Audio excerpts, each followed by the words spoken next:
Почна реконструкцијата на патот кој води до споменикот во селото Долани, каде за време на Втората светска војна загинаа жители на оваа село.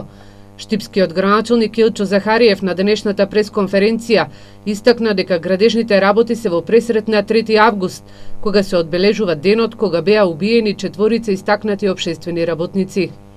Патот до споменикот беше целосно уништен од концесионер, кој не покажа никаква општествена одговорност, кој досега требаше тоа да го реконструира. Бидејќи се наближува 3 август, кога овде имаме значаен настан, општината заедно со јавното предпријатие Стипин одлучија да го реконструира целиот овој пат. Се врши армирано бетонирање со армирана бетонска плоча. Денеска ние завршуваме, со тоа практично ќе го уредиме овој простор. Захариев истакна дека претходните години локалната самоуправа го асфалтираше пристапот до селото, улиците низ Долани, од која една води до црквата Свети Илија, а ја уреди и чешмата. Долани се споменува како село кое меѓу првите од сите штипски села се побунило против различни окупатори низ историјата.